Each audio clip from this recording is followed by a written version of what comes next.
Life कभी रुकती नहीं। आपका जो माइंड है वो ऐसे ऐसे ऐसे ऐसे भागता है तो प्रॉब्लम होती है ना। सब कुछ छूटने से डरते हैं ना। खुद को आराम से ठंडे दिमाग से बैठ करके समझना, क्योंकि आपको सिर्फ आप ही समझ सकते हैं।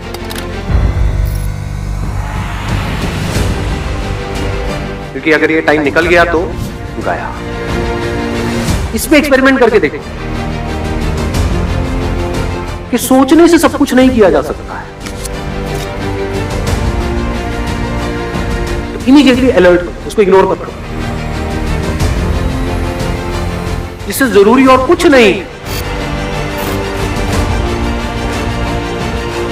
जब तक प्रैक्टिकली किसी भी चीज को आपने एक्सपीरियंस नहीं किया तब तक आपको कुछ समझ नहीं आया। तो अगर इस तरह से आपने देख लिया तो आपको एकदम समझ आ जाएगा कि अच्छा ये खेल होता है। तब मजा आएगा लाइफ में जीने में। अपने आप को बदल सकते हो, क्योंकि इससे इंपॉर्टेंट और क्या है लाइफ में, बताओ। आज हम जो भी कुछ है वो अपने एक्शंस की वजह से। जीने की कोई वजह भी तो चाहिए ना। क्या है? बिलीफ ही तो है। अगर ये हमको अच्छे से समझ आ जाए, मतलब हमारे सारे फंडे क्लियर हो, फिर हम एक्शन लें, तो पॉसिबिलिटी क्या है कि रिजल्ट अच्छा होगा हमारे लिए भी और औरों के लिए भी। कि जो हमारे बिलीव्स उसके अकॉर्डिंग ये डिसाइड होता है कि हमको कैसा आउटकम मिलेगा उन एक्शंस का, जो एक्शंस हम ले रहे हैं। हम हर चीज को उठा करके पास पे डाल दें और अपनी रिस्पॉन्सिबिलिटी वहां से हटा दो। आप अगर चाहो भी तो क्या सबको बदल सकते हो? तो अगर आपने खुद को बदल दिया है पूरी तरह से, तो अब आप क्या कर रहे हैं? आपको देख करके जो और लोग होंगे उनके अंदर चेंज आएगा या नहीं आएगा? या उनके अंदर भी खुद को बदलने की एक चाह उठेगी या नहीं उठेगी? जैसे मैं सच को देख लेता हूं, हम पावरलेस होते हैं, इसलिए सच को ज्यादातर लोग देखते ही नहीं, यहां तक जाते ही नहीं।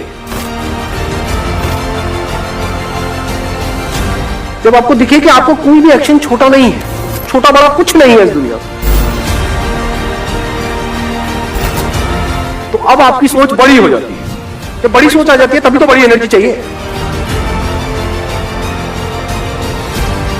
इस टाइम पे कुछ ऐसा है जो हमको समझना बहुत जरूरी है। बिना किसी रीजन के आप पॉजिटिव होते चले जाओगे तो वो नहीं टिकेगा। Positive attitude must be backed by a reason. It must be based upon your actions, not the results. तो आपका माइंड उसको सच मान ले। अपने एक्शंस को ऑब्जर्व करना है, अपनी स्ट्रेंथ्स को ऑब्जर्व करना है। उसके बेस पे अगर आपके अंदर एटीट्यूड है तो वो अच्छा है। जब भी आप कंपटीशन में जा रहे हो तो आपको एनालिसिस करना होता है कि मेरी कैपेबिलिटी क्या है in comparison to other people. सिर्फ बातों से नहीं होगा, सोचने से नहीं होगा, बहुत कुछ करना पड़ेगा।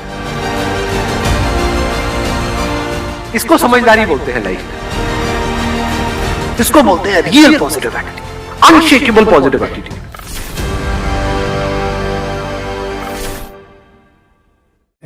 देखिए, जीवन में ना अपने अंदर से अहंकार बिल्कुल निकाल दीजिएगा। अहंकार बहुत ही खराब चीज है। कहते हैं कि अहंकार में इंसान को इंसान नहीं दिखता, और छत पे चढ़ जाओ तो खुद का मकान नहीं दिखता। अहंकार नहीं करना चाहिए। छत को बहुत गुरूर था छत होने का, एक मंजिल और बनी और छत फर्श हो गया। अहंकार कभी नहीं कीजिएगा। तूफान ज्यादा होती है तो कश्ती डूब जाती है, और घमंड ज्यादा हो जाती है तो हस्ती डूब जाती है। जिस दिन आपको घमंड होने लगे ना अपने आप के ऊपर कि हम बहुत बड़े हो गए हैं, हम बहुत पढ़ लिए हैं, हम बहुत सक्सेसफुल मैन हो गए, हम बहुत बड़े बिजनेसमैन, हम बहुत, मतलब जिस दिन आपको घमंड हो गया ना, उस दिन आप शमशान घाट में जाके देखिएगा, आपसे नायाब लोग, आपसे अच्छे अच्छे लोग वहाँ खाक बन गए। दुनिया में ना किसी से जलन नहीं रखनी चाहिए। देखिए माचिस जो होता है ना दूसरे को जला देता है, लेकिन कभी माचिस को देखें वो खुद को भी जला लेता है। अतः अगर आप दूसरे की बुराई करेंगे, दूसरे के पीछे रहेंगे ना, तो इसमें आपका लॉस होगा। और अगर आपकी कोई बुराई कर रहा है ना, तो आपको खुश होना चाहिए कि आप आगे बढ़ रहे हैं। बुराई उसी का लोग करते हैं जो आगे बढ़ रहा होता है, जो पहले गिरा हुआ है उसकी लोग क्या बुराई करेंगे। और जब भी आपकी कोई बुराई करे तो आप उसे सहज स्वीकार करें, और आप उसे प्रूव मत कीजिए कि हम ये नहीं हैं। हम लोग गलती क्या करते हैं स्टूडेंट लोग, कि प्रूव करने लगते हैं। नहीं, आपको अपने आप को इंप्रूव करना है। अगर कोई गलती हो गई है, आपको कोई बुराई कर रहा है, तो आप उसको सहज स्वीकार कीजिए। जिस दिन आपके अंदर अपनी बुराई सुनने की क्षमता आ गई, यकीन मानिए आप सफलता के दहलीज पे अपनी पहली कदम रख दिए उसी दिन। लोहा जो होता है ना, उसे कोई नहीं तोड़ सकता है, लेकिन उसी लोहे के अंदर का जो जंग लग जाता है ना, धीरे धीरे दीमक की तरह उस लोहे को खदड़ते जाता है। इसलिए अपने अंदर अहंकार को मत लाने दीजिएगा। लोग कहते हैं ना कि अहंकार बुरा है। जीवन में हम जो अनुभव किए हैं, अहंकार से भी खराब चीज होता है गुस्सा। देखिए अहंकार उत्पन्न ही नहीं होगा जब तक आपको गुस्सा नहीं आए। आप ऐसे नॉर्मल बैठे हैं और आप किसी से कहिएगा कि तुम्हारी क्या औकात है, जब तक आपको गुस्सा ना आए। तो अहंकार एक पेड़ है और गुस्सा उस पेड़ का जड़ है। इसलिए गुस्सा जिस दिन आया उस दिन आप बर्बाद हो जाएंगे। किसी भी व्यक्ति को बर्बाद कराने के लिए सबसे जरूरी है गुस्सा दिलाना। आपको पता है लोहार जो होता है, लोहार वो जानता है कि लोहे को हम ऐसे नहीं मोड़ सकते हैं, बहुत ही शक्तिशाली है। इसलिए लोहार ना इस लोहे को ना आग में डाल के इसे गुस्सा दिलाता है। जब ये गुस्से से लाल हो जाता है ना, तो जहां गुस्सा आया आप अपनी ताकत खो देते हैं। और ये लोहा अपनी ताकत खो देता है और एक मामूली हथौड़े के चोट से लोहा मुड़ जाता है। तो जिस दिन आपको गुस्सा आ गया, समझ जाइए कि आप अपनी ताकत खो रहे हैं।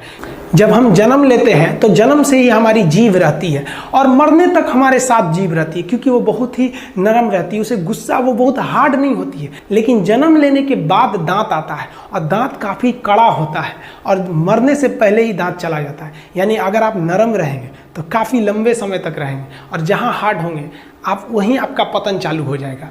इंसान 3 साल में बोलना सीख जाता है, लेकिन उसे क्या बोलना है ये सीखने में उसे पूरी जीवन लग जाती है। शब्दों का इस्तेमाल बड़ा सोच समझ के कीजिएगा। ये आपके माँ बाप के दिए गए परवरिश का एक सबूत होता है। अतः आप अगर किसी से अपशब्द बात करते हैं तो सभ्य व्यक्ति आपको नहीं कोसेगा, बल्कि आपके माँ बाप को कहेगा कि इसे संस्कार नहीं सिखाया। ये शब्द जो होते हैं हमारी परवरिश का परिचय करा देते हैं। शब्द का इस्तेमाल भोजन की तरह करना चाहिए। जिस तरह से भोजन को बनाने के बाद थोड़ा सा चख लिया जाता है, उसी तरह शब्द को दूसरे के सामने बोलने से पहले एक बार जरूर चख लिया।